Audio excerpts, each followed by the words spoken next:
Hi guys, आज हम basics of operation research करने वाले हैं। बेसिक ऑफ ऑपरेशन रिसर्च में जो भी बेसिक्स प्रॉब्लम होती है उसमें तीन चीजें होती हैं। एक ऑब्जेक्टिव फंक्शन होता है जिसको हमें मैक्सिमाइज या मिनिमाइज करना होता है, और कुछ कॉन्स्टेंट होते हैं। कॉन्स्टेंट का मतलब जैसे कि रिस्ट्रिक्शन, और एक जो तीसरी चीज होती है वो होती है non negativity constants. Now we proceed to the linear programming problem. जैसा कि इसका नाम लीनियर है, तो लीनियर प्रोग्रामिंग मतलब उसका कॉन्स्टेंट सभी लीनियर होंगे और ऑब्जेक्टिव फंक्शंस भी लीनियर होगा। अब कोई जनरल मॉडल होता है जैसे कि एलपीपी, जिसे लीनियर प्रोग्रामिंग प्रॉब्लम भी कहते हैं। उसमें मैक्सिमाइज या मिनिमाइज, उसको मैक्स और मिन भी बोलते हैं, C transpose X subject to, short form में एस स्लैश टी भी बोला जाता है, A X is less than equal to B, or for maximization problem is greater equal to b, and this is the feasibility condition, that is x is greater equal to 0, where c belongs to the Rn, that is n tuple where to the R, and b transpose is belongs to the Rn, and a is m cross n matrix, and x belongs to Rn. Standard form of linear programming problem, इसमें क्या होता है कि जो inequality होती है उसको हम इक्वालिटी में कन्वर्ट करते हैं। वो कैसे कि या तो हम कोई स्लैक वेरिएबल ऐड करेंगे या कोई सरप्लस वेरिएबल ऐड करेंगे। अगर inequality less than equal to की है तो हम लेफ्ट साइड एक slack variable that is S I add करते हैं, और अगर ये इनइक्वालिटी ग्रेटर इक्वल टू की है तो हम एक सरप्लस वेरिएबल ऐड करते हैं। तो इसको कन्वर्ट, अगर जब जो इनइक्वालिटी इक्वालिटी में कन्वर्ट हो जाती है जो कि कांस्टेंट की, वहां पर हम बोलते हैं कि ये स्टैंडर्ड फॉर्म होती है लीनियर प्रोग्रामिंग प्रॉब्लम की। लेकिन इसमें एक बात का ध्यान रखना है कि जो फिजिबिलिटी कंडीशन है उसको इक्वालिटी में कन्वर्ट नहीं करना है। और ये हो जाए, to convert the linear programming problem in standard form, we add slack and surplus variable in constants.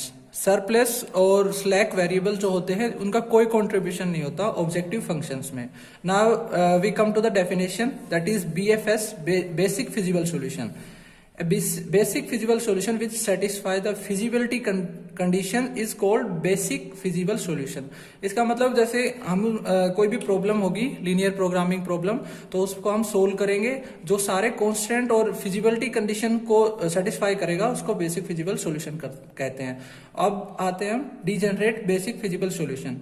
A basic feasible solution in which at least one basic variable are at zero level is called degenerate basic feasible solution. और जो non degenerate basic feasible solution होता है उसमें non basic variable, जो non basic feasible solution होता है उसमें non basic variable zero level पे होता है बस। और अब हम चलते हैं कॉन्वेक्स सेट पर। कॉन्वेक्स सेट, हमने कोई भी एस सेट ले लिया जो सबसेट है आर एन का, is set to be convex set if for any two points that is x1 x2 belongs to S. x1 x2 मतलब वो आर एन में से होंगे, मतलब एन टपल होंगे दोनों। Then the line segment joining the point x1 and x2 is contained in S, entirely contain in S. और हम ये दूसरी डेफिनेशन भी बोल सकते हैं, A subset S subset of R N is convex if and only if ईच x1 and x2 belongs to S, implies that their convex linear combination belongs to S. Lambda x1 plus 1 minus lambda x2 belongs to S, where lambda is less than equal to 0, less than equal to 1. Now we proceed to example of the convex set or non-convex set.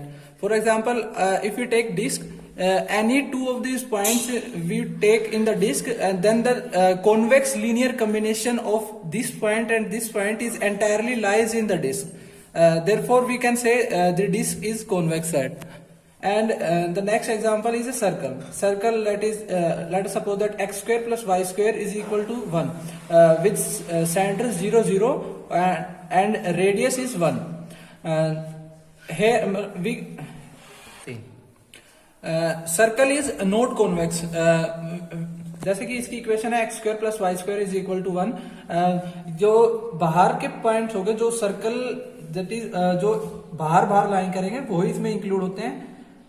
जो अगर दो point हम लेते हैं तो इनकी जो convex linear combination होता है वो सर्कल में लाई नहीं करता। ये जो जितने भी पॉइंट्स है लाइन सेगमेंट में, ये सर्कल के पॉइंट्स नहीं होंगे, इसी कारण से सर्कल नॉट कॉन्वेक्स।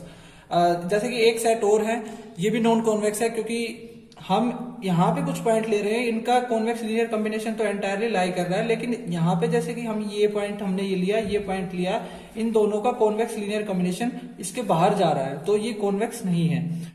अब हम कॉन्वेक्स फंक्शन की बात करते हैं, जिसमें एक सबसेट होता है S subsets of R N. एक फंक्शन जो एस पे डिफाइन हो उसको हम कॉन्वेक्स फंक्शन कहेंगे इफ अगर किसी भी x1 x2 belongs to s के लिए ये कंडीशन सेटिस्फाई हो जाए, that is f of lambda x1 plus 1 minus lambda x2 is less than equal to lambda f of x1 plus 1 minus lambda f of x2 for all lambda belongs to 0 से 1 close interval. Convex function का example जैसे कि for example y is equal to X square on plotting, ये कुछ ऐसी shape होगी जैसे कि हम रियल लाइन पे दैट इज x एक्सिस पे दो पॉइंट लेते हैं x1 और x2, इनकी images under f the f यहाँ होगी कुछ f ऑफ x2 और ये होगा f ऑफ x1। इनका कॉन्वेक्स लीनियर कॉम्बिनेशन लेते हैं तो यहाँ कुछ बीच में लाई करेगा lambda x1 plus 1 minus lambda x2, lambda where lambda belongs to close interval 0 to 1, और इस कॉन्वेक्स लीनियर कॉम्बिनेशन की इमेज यहाँ कुछ होगी। लेकिन अगर f ऑफ x1 और f ऑफ x2 का कॉन्वेक्स लीनियर कॉम्बिनेशन लेते हैं तो यहाँ कुछ होगा, ये उस इनइक्वालिटी को सेटिस्फाई करेगा, ये वाली जो इनइक्वालिटी है इसको सेटिस्फाई करता है, इसी कारण ये कॉन्वेक्स फंक्शन होता है। और अब हम चलते हैं कॉन्वेक्स कॉनकेव फंक्शन की डेफिनेशन। बस इसमें इतना फर्क होता है, इसमें लेस देन इक्वलिटी की जगह ग्रेटर देन इक्वल टू होता है, बस ये होता है। जैसे कि फॉर एग्जांपल कॉनकेव फंक्शन की जैसे कि कुछ इस तरह ड्रॉ होता है, मतलब डाउनवर्ड पैराबोला, और जैसे कि स्ट्रेट लाइन होती है y इक्वल टू x, ये बोथ होती है convex function as well as concave function. अगर हम रियल लाइन पे x1 x2 लेते हैं, उनकी images f of x1 and f of x2, then both of these f of lambda x1 plus 1 minus lambda x2 and lambda f of x1 plus 1 minus lambda f x2 coincides here. Therefore, straight line y is equal to x is both convex as well as concave function. Now we move to the strictly convex function. इसमें क्या होता है, बस equality हट जाती है क्योंकि as the name indicates it is strictly convex, और स्ट्रिक्टली कॉन्केव में उसमें भी इक्वालिटी हट जाती है, ये स्ट्रिक्टली ग्रेटर देन हो जाता है। और एक चीज होती है जैसे अगर f कॉन्वेक्स होता है तो उसका नेगेटिव होता है, वो कॉनकेव फंक्शन होता है। अगर f कॉनकेव है तो उसका नेगेटिव कॉन्वेक्स फंक्शन होगा। Next we move to the vertex of a convex set, और हम कह सकते हैं किसी भी सेट के लिए एक कोई भी मतलब एक पॉइंट वर्टेक्स कहलाएगा अगर कोई भी दो पॉइंट लेते हैं हम उस सेट के x1 x2 belongs to s, उनको उस पॉइंट को कॉन्वेक्स लीनियर कॉम्बिनेशन में नहीं लिखा जा सकता। हम लैम्डा की वैल्यू यहाँ पे 0 और 1 नहीं ले सकते। अगर लैम्डा की वैल्यू 0 हो जाएगी तो लैम्डा 0 पुट करेंगे, then x is equal to x2 which lies inside the set s। अगर लैम्डा की वैल्यू 1 हो जाएगी तो this is x is equal to x1 which lies inside the x which is not vertex. जैसे कि linear programming problem की types कुछ ऐसी होती है, जैसे कि problems minimization of f3x2, these are called as constants, this is called as feasibility constraints. Now we in the next video we will see the different method to solve the linear programming problems. You can see that objective function here is linear and constants are also linear. No two variables are multiplied together. So thank you.